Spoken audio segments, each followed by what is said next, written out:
Good morning students, welcome to maths class. Previous class में हमने area of parallelogram पढ़ा था जिसमें बेस और हाइट निकालनी थी। इस सेशन में हम पढ़ रहे हैं एरिया ऑफ ट्रायंगल। हमारा टॉपिक क्या है? Area of triangle. ट्रायंगल आपको पता है कि 3 साइड से मिलकर जो है हमारी ट्रायंगल बनती है। क्या है बुक में लिखा हुआ पेज नंबर 211 के ऊपर? क्या है? We know that triangle is a figure formed by 3 line segment. जैसे 3 लाइन सेगमेंट हैं, ये 1 2 3 लाइन सेगमेंट से मिलकर हमारी क्या है, ट्रायंगल बन जाती है by joining 3 non collinear point in pairs. कहता है कि 3 नॉन कोलिनियर पॉइंट, 2 तरह के पॉइंट होते हैं, कोलिनियर एक नॉन कोलिनियर। कोलिनियर कौन से होते हैं? जो एक ही, जैसे ये है सीधे, बिल्कुल सीधे एक लाइन में है, ये आपके होते हैं कोलिनियर पॉइंट। ठीक है। नॉन कोलिनियर का मतलब एक जैसे यहाँ आ गया, एक यहाँ आ गया, एक यहाँ आ गया, इनको ज्वाइन किया, ठीक है, हमने शेप बना दी नॉन कोलिनियर, तो इसको बोलते हैं नॉन कोलिनियर। इसलिए बुक में लिखा हुआ है कि नॉन कोलिनियर पॉइंट को ज्वाइन करके हमने एक फिगर बनाई, वो हमारी क्या बन गई? ट्रायंगल बन गई।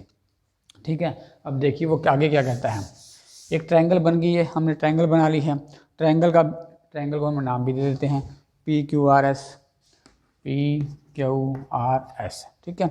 इसमें बेस, ये मेरा बेस हो गया, ठीक है, और यहाँ से मैं परपेंडिकुलर ड्रा कर देता हूँ, तो ये मेरा क्या बन गया? अल्टीट्यूड बन गया, जिसकी हाइट होगी h।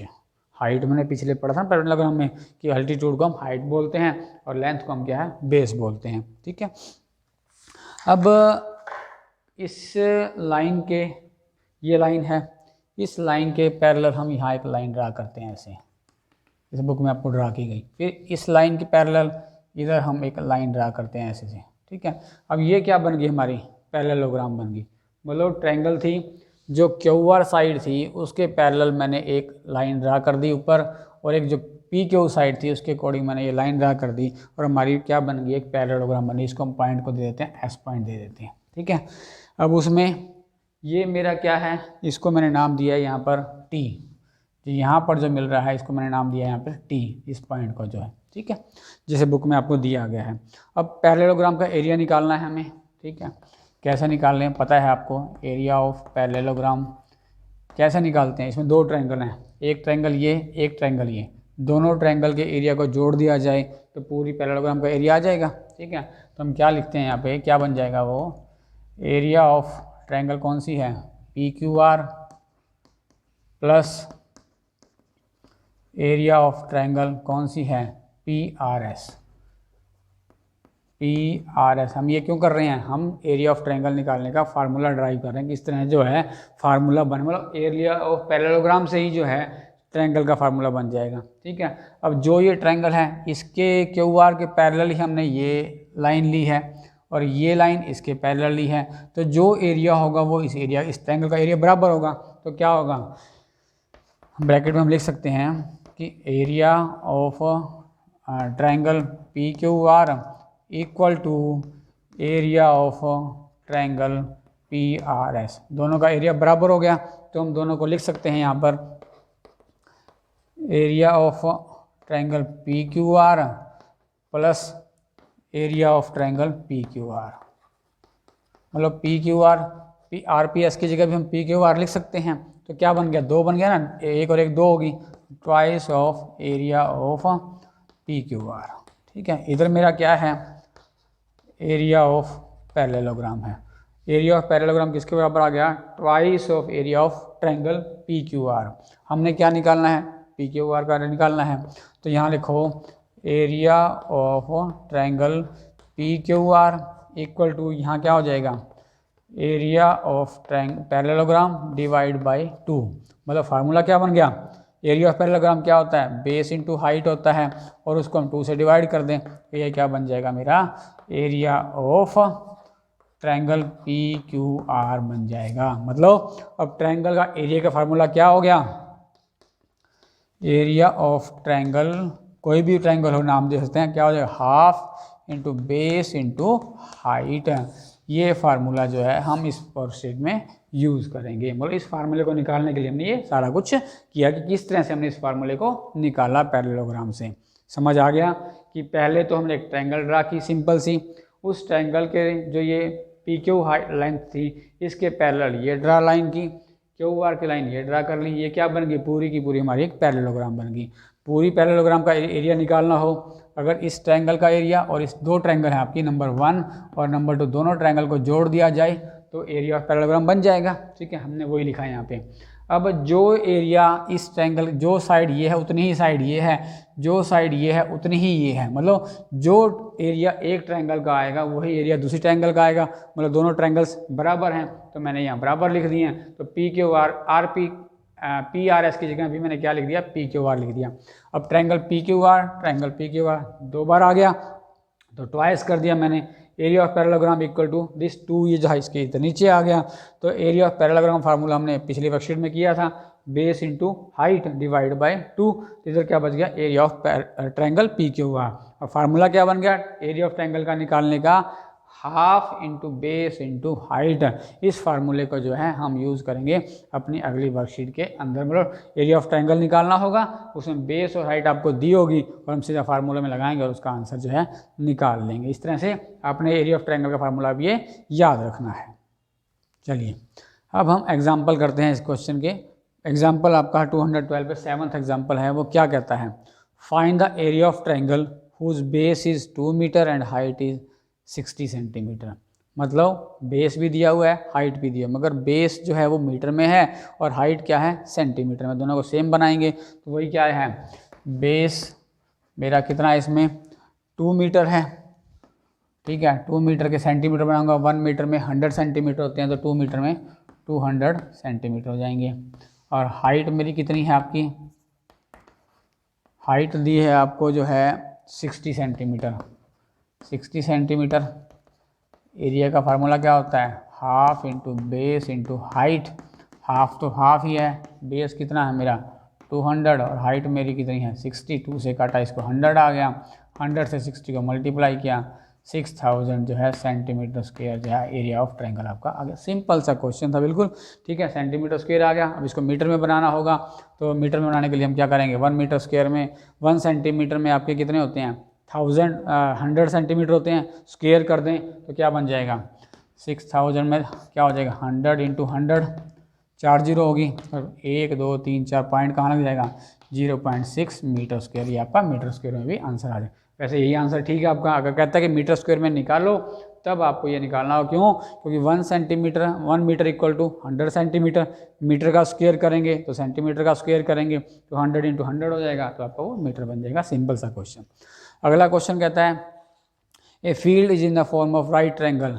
एक फील्ड, एक खेत है जो राइट एंगल ट्रायंगल की शेप में है, जिसका फिगर आपको बुक में बना के दिखाई हुई है, जिसका हाइपरन्यूज 10 मीटर है और साइड जो है 8 मीटर दी गई है। हाइपरन्यूज 10 मीटर हो गया और वन साइड कितनी आपकी उसकी 8 सेंटीमीटर की आपको दी है। Find the area of field, area निकालना है। फिगर आपको दी है, उसी फिगर के अकॉर्डिंग आपने करना है क्वेश्चन। बोलो हाइपरन्यूज दे दिया और अल्टीट्यूड दे दिया। हमें एरिया निकालने के लिए क्या चाहिए होता है, बेस चाहिए होता है। बेस उसमें नहीं दिया हुआ, ठीक है, मगर हमें पाइथागोरस थ्योरम पता होती है। देखिए ये मेरी एग्जांपल यहीं करता हूँ मैं। एग्जांपल 8 है आपका 213 पेज पे। ये एक मेरी जो है राइट एंगल ट्रायंगल है जो आपको बुक में दी गई है। 10 सेंटीमीटर ये दिया है, 8 सेंटीमीटर आपको ये दिया है। इसका नाम है ABC। ठीक है, अब ये जो है मुझे नहीं दिया, हम ये निकाल सकते हैं। गिवन क्या है, AC इक्वल टू जो है कितना है 10 सेंटीमीटर है और AB जो है आपका 8 सेंटीमीटर है। BC जो है हम निकाल नहीं सकते। ठीक है, निकालना है हमें, तो आप क्या लिखोगे, बाय पाइथागोरस थ्योरम क्या होता है वो, हाइपरन्यूज का स्क्वायर इक्वल टू बेस का स्क्वायर प्लस परपेंडिकुलर का स्क्वायर। ठीक है, हाइपरन्यूज मेरा कितना है 10 है, 10 का स्क्वायर, बेस मुझे निकालना ही है अभी, और हाइट कितनी है मेरी 8 का स्क्वायर। ये कितना हो जाएगा 100 बेस का स्क्वायर प्लस 64, 100 माइनस 64 यहाँ आ जाएगा, ये बेस का स्क्वायर हो गया। यहाँ क्या बन गया 36, बेस का 36 फैक्टर करेंगे तो क्या बनेगा 6 इंटू 6 और इसको हम लिख सकते हैं 6 का स्क्वायर। तो बेस भी क्या आ गई है 2 से 2 कट गया, तो बेस मेरा कितना आ गया 6 सेंटीमीटर आ गया। मतलब अब मैंने ये मेरी मिल गई, हाइट भी मिल गई, बेस भी मिल गया, तो एरिया ऑफ ट्रायंगल निकाल लीजिए। Area of triangle ABC half into base into height, half base कितना आ गया 6, हाइट कितनी थी 8, 2 3 जा 6, 8 3 जा 24 सेंटीमीटर जो है आपका क्या आ गया सेंटीमीटर स्क्वायर आपका ये एरिया आ गया। इस तरह से जो है आप मतलब जिस तरह पिछले सम में हमें बेस दिया होता, हाइट नहीं दिए होते थे, एरिया दिया होता था, हम निकालते थे, उसी तरह ही इस सम में भी आपको जो है पहले बेस निकालना, हाइट दी हुई थी और दूसरी साइड दी थी, वहाँ से हमने बेस निकाल लिया, बेस मिल गया, हाइट में पता थी तो हमने क्या निकाल लिया, हमारा उसका एरिया निकाल लिया। ठीक है, इस तरह से हम इस सम को करते हैं। चलिए एग्जाम्पल 9 है, find the area of rhombus whose diagonals are D1 and D2 unit. Area of rhombus निकालना है जिसके दो डायगोनल दिए हुए हैं D1 और D2, मतलब फार्मूला निकालना है कि क्या बनेगा। देखिए ये मेरी एक रोम्बस है, रोम्बस जो आपकी काइट शेप फिगर होती है। वैसे तो हमें पता है कि ऑल रोम्बस आर पैरेललोग्राम, सारी रोम्बस क्या होती हैं पैरेललोग्राम होती हैं। तो एरिया ये दो हैं ABCD, ये डायगोनल एक D1 हो गया और ये डायगोनल आपका D2 हो गया। अब एरिया ऑफ रोम्बस किसके बराबर आ गया, twice of area of triangle ABC। एक ट्रायंगल ये है और एक ट्रायंगल आपकी ये है, दो ट्रायंगल है, जैसे पैरेललोग्राम था तो दोनों ट्रायंगल को जोड़ दिया जाता है तो रोम्बस बन जाता है। इसीलिए हमने जो ट्रायंगल एरिया इस ट्रायंगल का आएगा वही ट्रायंगल एरिया इस ट्रायंगल का आएगा, तो हमने पहले से ही दो ट्वाइस ऑफ एरिया ABC लिख दिया। 2 तो ये था ही, एरिया ऑफ ट्रायंगल हमने निकाला था half into base into height. ठीक है, हाफ तो ये आ गया, बेस मेरा D1 है, हाइट कितनी है D2 है, D2 ये हाइट थी तो D2 बाई क्या हो गया 2 हो गया। मतलब बेस मेरा पूरा है ये D1 आ गया और हाइट कितनी आधी ये है आधी ये है। ठीक है, इसलिए D2 बाई मैंने 2 लिख दिया। अब इस 2 से ये 2 कैंसिल हो गया, यहाँ बच गया हाफ D1 इंटू D2, मतलब दो डायगोनल अगर दिए हों, पहला डायगोनल इंटू दूसरा डायगोनल, उनको मल्टीप्लाई करके 2 से डिवाइड कर देंगे तो ये एक फार्मूला बन गया एरिया ऑफ रोम्बस का निकालने का। एरिया ऑफ रोम्बस निकालने का व्हेन, कब, जब आपको डायगोनल D1 और D2 दो डायगोनल दिए होंगे। आपको क्वेश्चन दिया होगा एक्सरसाइज में ऐसा कि दो डायगोनल दिए हुए हैं और एरिया ऑफ रोम्बस निकालिए, तो 1/2 पहला डायगोनल, दूसरा डायगोनल कटिंग होती कटिंग करके ये जब मल्टीप्लाई करके 2 से डिवाइड कर देंगे तो आपका उसका आंसर आ जाएगा। चलिए एग्जाम्पल 10 है, पेज नंबर 213 के ऊपर। इम्पोर्टेंट एग्जाम्पल है, कैलकुलेशन ज़्यादा है, अच्छा है, ट्रिकी एग्जाम्पल है, ध्यान से देखिए क्या है। The base of triangular field is 3 time it's altitude. कहता है कि जितना आपका अल्टीट्यूड है बेस उसका जो है 3 टाइम्स है। ठीक है, मान लिया हम अल्टीट्यूड को x मानते हैं तो बेस क्या हो जाता है 3x हो जाता है। फिर कहता है कि if cost of watering the field, कहता है कि खेत है पूरा ट्रायंगुलर शेप का, उस खेत में हमने पानी लगाया। ठीक है, पानी लगाने में कहता है कि 96 पर हेक्टेयर इज ₹3600। कहता है कि पानी लगाने का एक हेक्टेयर का खर्चा जो है वो 96 रुपीज़ है। ठीक है, और टोटल कितना खर्चा आया वो भी आपको उसने दिया हुआ है, 3600 दिया हुआ है। मतलब जो एरिया हमारा आएगा सेंटीमीटर या मीटर के अंदर जो आएगा उसको हमें हेक्टेयर में कन्वर्ट करना होगा। फिर कहता है कि एक हेक्टेयर का खर्चा तो 96 रुपीज़ आता है और सारे खेत में इतना है कितना एरिया हो गया कि पूरा खर्चा जो है 3600 आ गया। तो find the measure of base and height, उसकी बेस और हाइट जो हमें वो निकालनी है। ठीक है, पहला कहता है कि जितना अल्टीट्यूड है उसका 3 टाइम्स क्या कहता है बेस है। पहले तो मान लेते हैं let the altitude of field, triangular field का मान लिया हमने क्या है x सेंटीमीटर, x सेंटीमीटर क्या x मीटर, x मीटर है आपका। ठीक है, उसके बाद बेस क्या हो जाएगा इसका 3x मीटर हो जाएगा। ठीक है, एरिया क्या होता है उसका half into base into height, triangle shape है, हाफ तो हाफ ही रहेगा, बेस कितना हो गया 3x है और ये कितना x है तो क्या बन जाएगा 3x² / 2 मीटर स्क्वायर। ये आपका जो है एरिया बन गया टोटल, मतलब ये एरिया आ गया मीटर स्क्वायर में। अब वो कहता है कि जो पैसे हमें जो दिए हुए हैं, खर्चा जो दिया हुआ है वो हेक्टेयर के हिसाब से दिया हुआ है। हमने पीछे स्टार्टिंग में ही रिलेशन पढ़े थे कि मीटर और हेक्टेयर में क्या रिलेशन होता है, कि वो बुक में भी आपको लिखा हुआ है कि 1 हेक्टेयर जो होता है आपका 10,000 मीटर स्क्वायर के बराबर होता है। ठीक है, अगर 1 मीटर स्क्वायर निकालना है तो क्या हो जाएगा 1/10,000 हेक्टेयर आपका यहाँ ऐसे हो जाएगा, यहाँ रिलेशन आ जाएगा। ये हमारा मीटर स्क्वायर में है, इसको हेक्टेयर में कन्वर्ट करना है तो क्या हो जाएगा ये 3x² तो ऊपर है ही, 2 नीचे है और 10,000 क्या नीचे आ जाएगा ये। ठीक है, ये मेरा क्या बन गया हेक्टेयर बन गया आपका, मतलब ये आ गया, इतना एरिया है टोटल मेरा। ठीक है, अब खर्चा जो है 1 हेक्टेयर का खर्चा जो है 96 रुपीज़ का है और टोटल खर्चा आपको दिया हुआ है, कैलकुलेशन आपकी बुक में फिगर में की हुई है। अब देखिए अकॉर्डिंग टू क्वेश्चन बुक में लिखा हुआ है, अकॉर्डिंग टू क्वेश्चन ये मेरा एरिया है टोटल 3x² / 2 डिवाइड बाय 10,000। ये है एक एरिया जो है, इस एरिया को मैं 96 रुपीज़ पर हेक्टेयर है, इसको 96 से मल्टीप्लाई कर दूं और टोटल खर्चा मेरा कितना आता है वो 360 है, वो भी आता है। मतलब इतना मेरा खेत का एरिया है, उसको 96 पर हेक्टेयर के मल्टीप्लाई कर दूं तो इतना मेरा खर्चा आ जाता है। ये सारा हेक्टेयर आ गया ना, 1 हेक्टेयर, इसको पानी लगाने का खर्चा इतना आ जाता है। अब इसको सिंप्लीफाई करना है आपने। देखिए 3 पहले तो यहाँ क्या है 3600, ये ऊपर है, ये 2 जो है यहाँ आ जाएगा और 10,000 भी क्या आ जाएगा, यहाँ आ जाएगा आपका ऊपर। ठीक है, इधर क्या है आपका 3 ऊपर है, वो नीचे आ जाएगा और 96 क्या है वो नीचे आ जाएगा और यहाँ क्या रह जाएगा आपका x² रह जाएगा सीधा।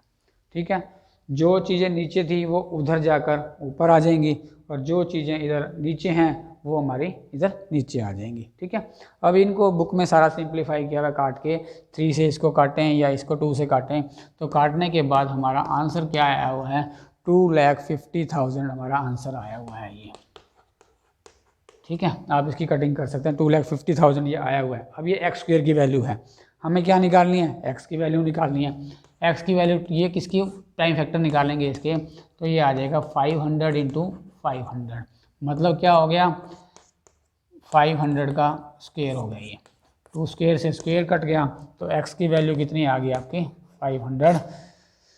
हाँ, x की वैल्यू क्या आ गई 500 मीटर, मतलब ये हमारी x की वैल्यू जो निकाली थी हमने वो 500 मीटर हमने निकाल ली। मतलब अल्टीट्यूड मेरा कितना आ गया 500 मीटर आ गया। और अब बेस निकालना है मुझे, बेस कितना हो जाएगा 3 × x है, तो 3 × 500 = 1500 जो है आपका ये मीटर जो है ये बेस आ गया। इस तरह से जो है हमने इसका बेस और हाइट निकालनी थी। यहाँ तक तो सेम था, उसके बाद हमें इसको मीटर स्क्वायर में था हेक्टेयर में कन्वर्ट दिया, क्योंकि रुपीज़ हमें हेक्टेयर के हिसाब से दिए हुए हैं, तो हेक्टेयर में कन्वर्ट करके कैलकुलेशन किया। थोड़ा कैलकुलेशन को ध्यान से समझना कि जो ये अलजबरा यहाँ यूज़ होता है, जो चीज़ें एक साइड नीचे होती हैं इक्वल से हम उधर ले जाते हैं तो ऊपर चली जाती हैं, और ऊपर वाली चीज़ें हैं इधर नीचे आ जाती है, फिर उनकी कटिंग करते हैं, कैलकुलेशन को सोल्व करते हैं। सोल्व करने के बाद ये आया, तो यहाँ से हमें प्राइम फैक्टर निकाले, x की वैल्यू निकाल ली। x किसको माना था अल्टीट्यूड को, तो अल्टीट्यूड 500 मीटर आ गया। बेस कितना है 3x है, 3 × x 500 तो 1500 जो आपका ये बेस आ गया। ये आपके एग्जाम्पल थे वर्कशीट 4 के। इसमें आपके 13 क्वेश्चन हैं, कुछ क्वेश्चन तो बिल्कुल इजी हैं, आसान हैं। आप इनको खुद को ट्राई करोगे कैसे करने हैं, पहले जैसे सेम फार्मूला लगाना है। कुछ क्वेश्चन डिफ़िकल्ट हैं, हम अगले सेशन में उन डिफ़िकल्ट क्वेश्चन को लेंगे, सोल्व करेंगे और आप उनसे मैच करोगे कि आपके क्वेश्चन आसान है, क्योंकि क्वेश्चन ज़्यादा हैं। जो इजी क्वेश्चन हैं उनको हम आप नहीं करेंगे, आप खुद चेक करेंगे, अपने आप करेंगे। जो फार्मूला लगाता है उनके आंसर पीछे दिए हैं, वहाँ से आप चेक भी कर सकते हैं। ठीक है, इसलिए क्वेश्चन जो हमने पहले एग्जांपल समझिए कैसे करने हैं, उसके अकॉर्डिंग आपके बुक के क्वेश्चन देखिए। क्वेश्चन में सिर्फ एक ही चीज़ ध्यान रखना कि 2 अलग अलग मेजर को सोल्व नहीं करना, उनको पहले सिंपल एक ही मेजरमेंट में कन्वर्ट करना। जैसे हमने यहाँ मीटर और हेक्टेयर है ना, उसको हेक्टेयर में कन्वर्ट किया था, उसी तरह अगर आपको मीटर सेंटीमीटर अलग अलग दिए हुए हैं, सेंटीमीटर डेसीमीटर दिए हैं, तो आप किसी एक में भी कन्वर्ट करके उसको सिंप्लीफाई करेंगे। ठीक है, आई थिंक कुछ 5-6 क्वेश्चन बिल्कुल ईजी हैं स्टार्टिंग के, उनको अपने आप करने की कोशिश करेंगे। जो 6th क्वेश्चन है, ये एग्जाम्पल हमने किया 10 एग्जाम्पल, 6th क्वेश्चन है बिल्कुल 10th एग्जाम्पल की ही तरह हैं, आप इसको भी सोल्व करने की कोशिश करेंगे। ठीक है, आगे के क्वेश्चन जो हैं हम आपको करेंगे, जो डिफ़िकल्ट क्वेश्चन होंगे हम अगले सेशन में लेंगे और आप टैली करेंगे कि कौन से क्वेश्चन आपके ठीक हुए हैं गलत। Thank you very much. Question करिए, ट्राई करिए, जब तक अपने हाथों से नहीं करेंगे आपको समझ नहीं आएगा, इसलिए जितना हो सके आप अपने हाथों से खुद करने की कोशिश करिए। Thank you very much, have a nice day.